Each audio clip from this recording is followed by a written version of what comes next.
The following podcast is brought to you by PeacemakerNetwork.com. PeacemakerNetwork.com. Audio is provided by Pixabay.com. That's Pixabay.com. Well, while most people consider Central Florida as home for Disney World and vacations, well, through the years, several women have gone missing. Today, we're going to talk about Court TV Mom. We're going to talk about the case of Michelle Parker, how she vanished in thin air almost 14 years ago. We're going to talk about this and more on this episode of Charlie Crimebuster. It's what some people, they're calling it the fastest minutes in podcasting. The views and opinions expressed in this presentation are solely those of the individuals participating and do not represent those of city, county, state, or federal law enforcement agencies, nor sponsors and platforms of this presentation. The Charlie Crimebuster name and all forms and abbreviations are property of its owner, and its use does not imply endorsement of or opposition to any specific organization, product, or service. All individuals described or mentioned in the presentation should be considered innocent unless or until found guilty in a court of law. This presentation contains adult subject matter. Listener and viewer discretion is advised. Well, hello and welcome to today's program. We've started a series now where we're talking about missing women in Central Florida. We're talking about here in Disney World land, where people are all caught up in all of the joys of vacationing, and very few realize that behind all the bright lights, there are some dark moments when women are missing. This is our second in that series. But thank you for joining us on the Charlie Crimebuster crime train today. We encourage you to reach out with a shout out. You can reach me, charliecrimebuster at gmail.com.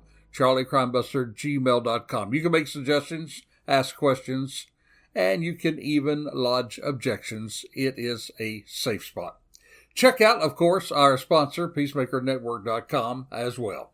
We'll put all that in the show notes so you have it right there at your fingertips. But let's get into today's program. It has been called one of the most baffling mysteries in Central Florida history.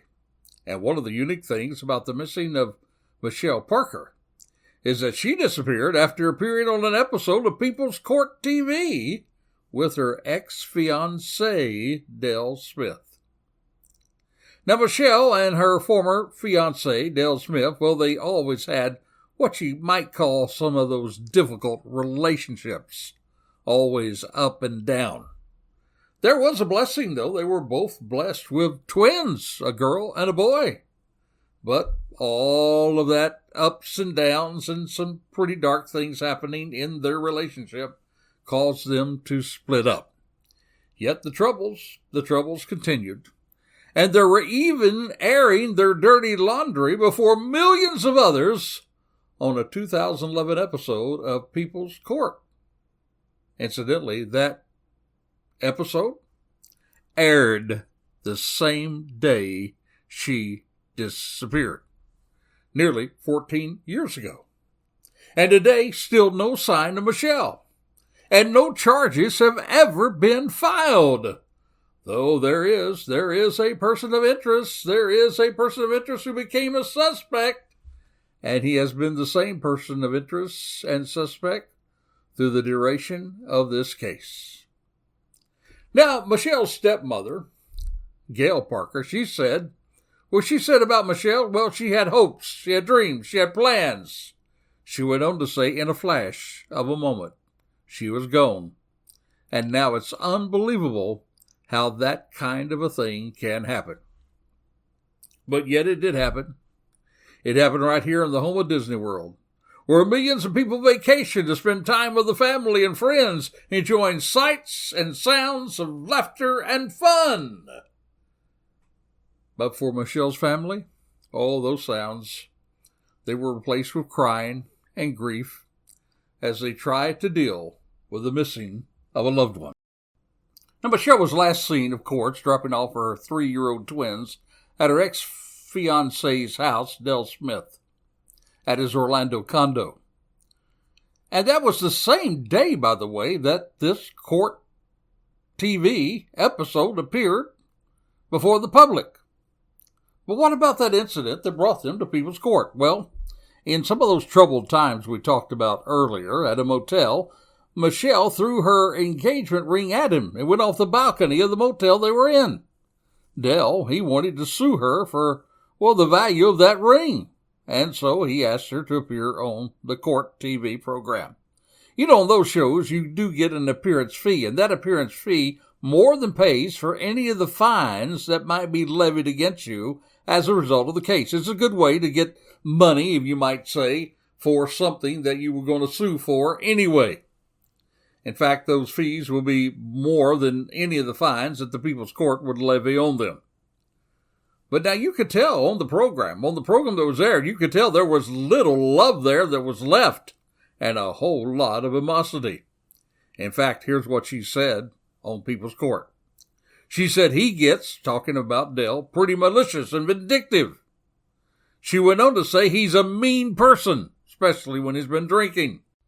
You can see for sure that there was no longer love in paradise for this couple. Now let's talk a little bit about Michelle. We do know that she was getting on with her life. In fact, she was doing quite well. Started her own small business, a tanning salon that was. And she advertised it with a large decal on the back window of her vehicle, her SUV.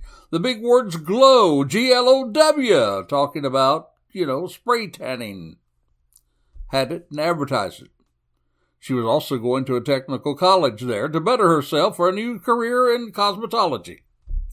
And to make ends meet, in addition to going to school, in addition to having her own business, well, she worked extra jobs, bartending at 2 popular night spots in Orlando area.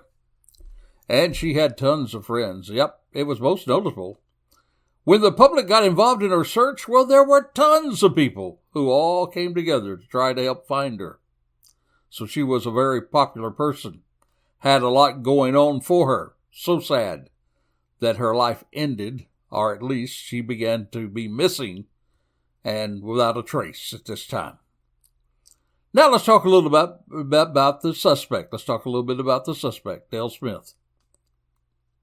He, on the other part, had somewhat of a troublesome past. He had had several domestic battery charges. He was actually in one fight with a couple of guys that involved beating up a worker at SeaWorld.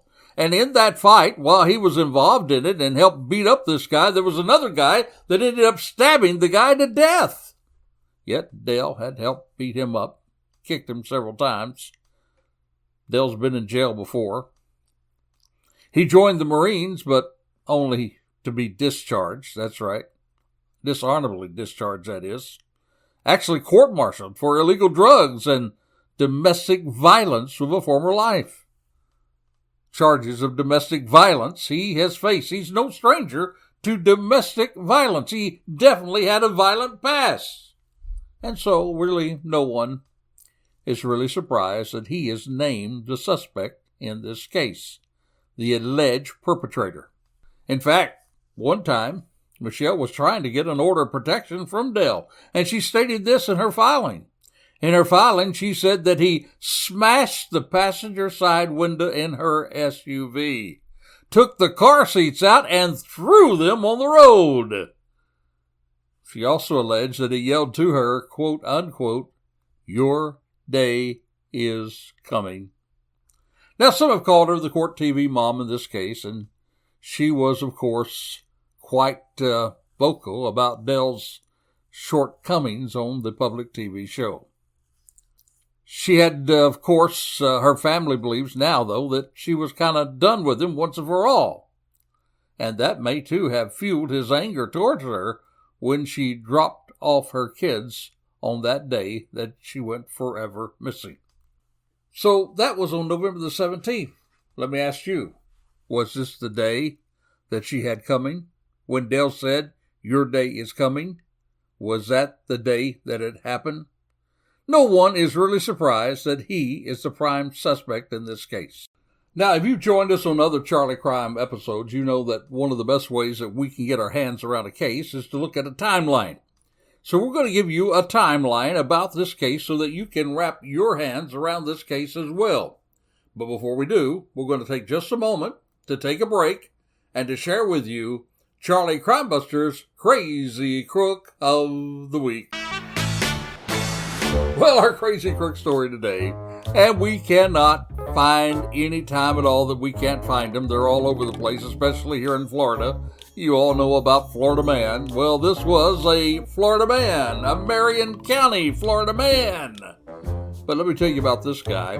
This guy was pretty bold in what he was doing. He was a car thief. He was one of those guys that would steal cars. And you know what? When a responding deputy found him, this is what he told the Marion County Deputy Sheriff. He said, "You better have your doors locked. I like to steal cars." Well, police officers have heard it all, but I guess they paid a little more close attention to them afterwards, when he hopped into the deputy's cruiser and took off. That started a chase throughout the entire county. And that joyride, as often they do, it ended with a pit maneuver, and the suspect, of course, in cuffs now. Now he's going to have to do the time. He did the crime, and now he's got to do the time. However, he did prove one thing. This crazy crook did prove he wasn't bluffing when he said about his car-stealing tendency. And so the deputies, they did take it on the cheek on this one, and they reminded everybody, the public, that some warnings should be taken very, very seriously. So my friend, this man, who was crazy enough to let the deputies know ahead of time that he was going to steal their own cruiser, he is indeed Charlie Crimebuster's Crazy Crook of the Week. Well, now back to our main focus, Michelle Parker. Well, the day she went missing, well, she started out that day leaving her father a voicemail, a very precious voicemail that I'm sure he cherishes to this day. However, sadly, that was the very last message that he received from Michelle. Now, around 2:30 on that same day, Michelle went to her mother's hair salon in Oviedo. While she was there, she went out and she got some supplies for her mom. And her mom reminded her that this was the day that her court TV appearance was supposed to be broadcast on the air. It was, of course, recorded earlier, but it was scheduled to air on that very day in November. Now, her mom was somewhat surprised because Michelle wasn't very pleased about that. In fact, she stated basically she could care less about it. She was done with that. She had no plans to even watch the program. However, during this same timeline, let's talk about Dale Smith, the suspect. On this same day, he did not even go to work. And not only did he watch the program, but he recorded it as well. That says to us that program was very important to him. And there are some people who have speculated that this could have been what it was that took Dale over the edge. Because if you saw the program, you could see that he probably was embarrassed. Because on national TV, with millions of people watching, she told the public how violent and mean he could be. We know he was a guy who thought a lot about his image. He even tried to pose one time for one of those calendars, with his shirt off. So he really cared about his image. And his image during this program, well, perhaps he was embarrassed. Now, was this embarrassment motive for Dale to lose control and do something to Michelle? Anyway, after seeing her mom around 2:30, Michelle then left to pick up her twins from daycare. She was then planning to head to her home after she dropped her twins off at her ex-fiancé's house, Dale Smith Jr. Now, keep this part in mind. Her mom had also said that Michelle said she was tired. She wanted to go home afterward and rest before her shift that night at the barn in Sanford, Florida. But yet that statement was totally opposite of what Dale had said when he reported that she said she wanted to go shopping. Shopping where? In the Waterford area. Waterford area. Remember that word, Waterford. So back to our timeline. 3:15 on the way to Dale's house to drop off the twins, she sent a text to her new boyfriend, a guy by the name of Nathan Mitchell. 3:17, she was actually seen on a security cam in the area as she drove towards the home of Dale Smith Jr. That home at the Carter Glen condos at Goldenrod and Lee Vista in Orlando. Now, 3:30, Michelle's 11-year-old son. She had another son. He was 11 years of age, and he did arrive at her home from school, but he did not see his mother there. So he calls his grandmother, Michelle's mom. He asked her, "Where's Mom?" And Yvonne, her mother, she was surprised that Michelle was not at home yet. So she called Michelle's phone, but no one answered. She even tried to contact Dale several times, but she was also unable to get in touch with him. She knew that her daughter was going to Dale's house to drop off the twins. So the same day around 4:30, her brother, a guy by the name of Dustin Erickson, he sent her a text, asked where she was, and got a simple text back. Simple text back. It simply said, wait for it, simply one word came back. Where are you? The word Waterford. Now, Waterford Lakes, it's near a nearby outdoor mall. It's about 11 to 12 miles from Dale's house. Now, many people believe that this text that was answered was not answered by Michelle. She usually sent longer text replies, often used along with those replies, smiley faces, hearts, all that kind of stuff. Just wasn't like her to send a one-word text back. It is like some other people, though, right? A lot of guys sometimes don't like to get very, very wordy in their texts. Now, when Dale was finally reached, and they couldn't reach him, they said he wasn't around, but then they used a ruse. They said something happened to the other son, needed medical attention. So then Dale finally comes to the phone, and when they said, "Where's Michelle at?" he said, "She's not here." So where was she going? Oh, she said she was going shopping. Going shopping at Waterford. Waterford. Then gets the text back from Michelle, Waterford. Now, I don't know about you, but me thinks something fishy is going on. I don't think she was going to Waterford that day. She was tired. She wanted to get home. I think that Dale used that word Waterford, and that he was the one that was using her phone at that time. I think allegedly he was the guy who had her phone and used that text. It's very unlikely that Michelle went shopping. She was tired. She wanted to go home. She wanted to see her son. She needed to rest before her work that evening. And it's not within her nature. No one that knows her for one moment believes that she went shopping that day. But back to the text. Many believe that it did not come from Michelle. You see where we're going, don't you? All right, back to our timeline. 4:30 now. According to Dale Smith's attorney, let's get back to Dale in this timeline, 4:30. He then goes to visit his parents with his children. Now, this is important. He went to his parents' house. Remember that in the timeline. Now it's around 6:53. Now Michelle's sister's trying to get a hold of her. Tries several times. No luck. 7:20 p.m. Her sister reports Michelle missing to Orlando police. 7:30 to 8. This is the same day that she went missing. Michelle was scheduled to work at a very popular bar called The Barn in Sanford, Florida. She did not show up. 8:55, her SUV is shown on traffic cam at the intersection of Vineland and Conroy Road. But get this, that decal on the back of her vehicle wasn't there. Had been scraped off. Sounds like someone covering their tracks, right? Yep, I think so. What about you? The next day, her vehicle was recovered at a parking lot, Walden Palms Apartments, 4700 block of Walden Circle in Orlando. Again, those decals advertising her business, not there.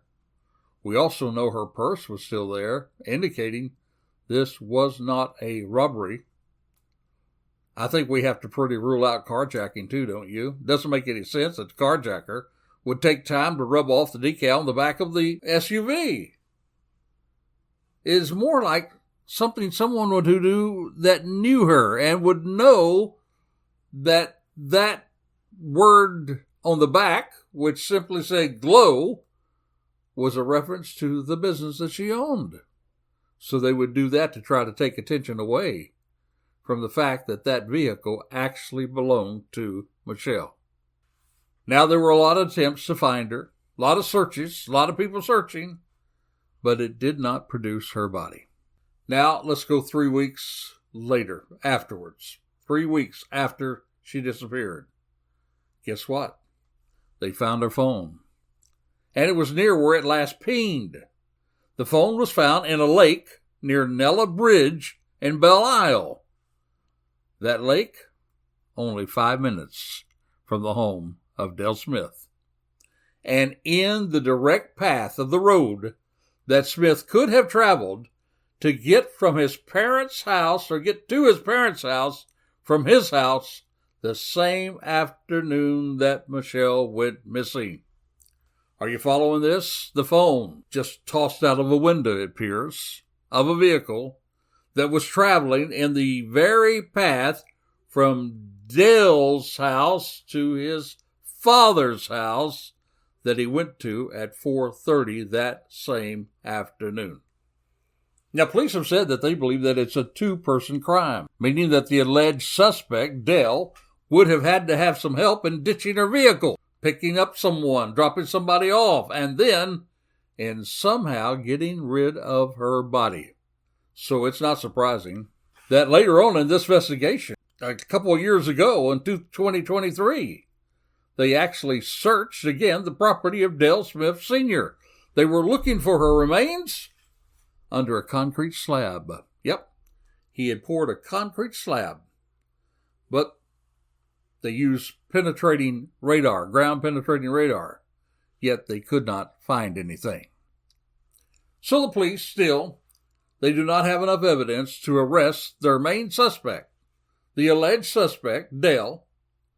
So since they could not do that, her mom turned around and sued Dale Smith Jr. in civil court for wrongful death regarding the death of her daughter.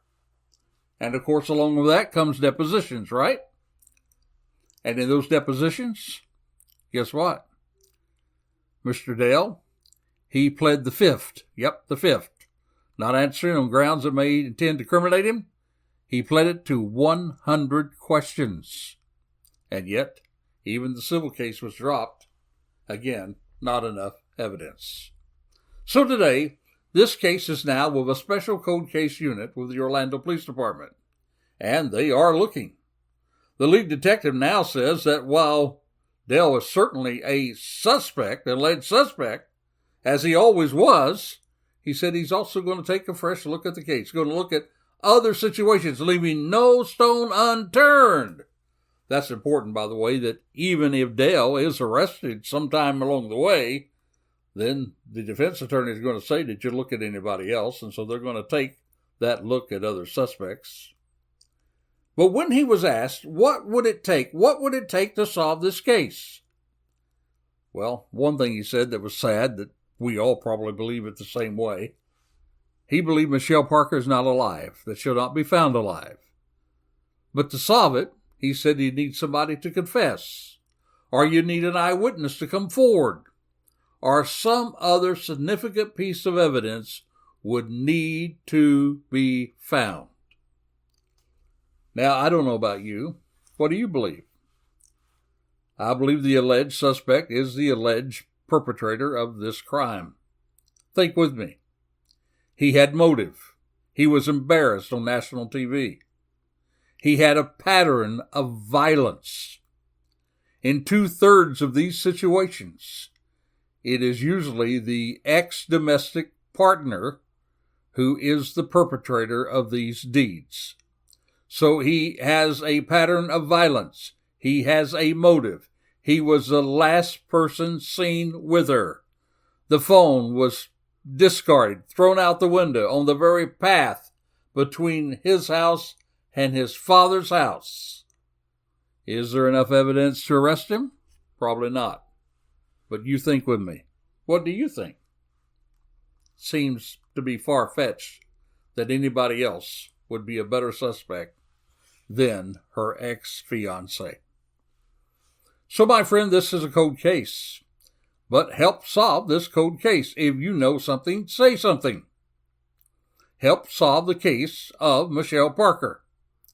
Now, there's been a $200,000 reward set up for anybody who can give a tip that will lead to an arrest or will lead to Michelle Parker being found. But don't do it for a reward. Do it because it's right. If you know something, say something. Call the Orlando Police Department, 407-246-2979. 407-246-2979. Or call Crimeline at 1-800-423-TIPS. 1-800-423-TIPS. 1-800-423-8477. You just might have the information that could bring justice for Michelle Parker. So until this time next time, this is Charlie Crimebuster reminding you, be safe, be alert, for the life you save may be your very own. You have been listening to Charlie Crimebuster. You can find additional information and podcasts at charliecrimebuster.com. We would like to thank our sponsor, the Peacemaker Network, and also encourage you to support the first responders, military, and law enforcement personnel by contributing to the Peacemaker Network. That's peacemakernetwork.com. All music and sound effects are courtesy of Pixabay.com. That's Pixabay.com. You can also support us by subscribing to our YouTube channel, tag at Charlie Crimebuster, and then click the subscribe button. By doing so, you'll be notified each time we drop one of our shows. Another more convenient way for you to listen to our podcasts, or for you to say to your smart speaker, play Charlie Crimebuster. If you have comments or suggestions, we would love to hear from you, so please send them to charliecrimebuster@gmail.com. That's charliecrimebuster@gmail.com. Or you can call or text us at 407-917-2211. That's 407-917-2211. Thank you for listening, and we hope that you will join us again for another exciting crime episode with Charlie Crimebuster.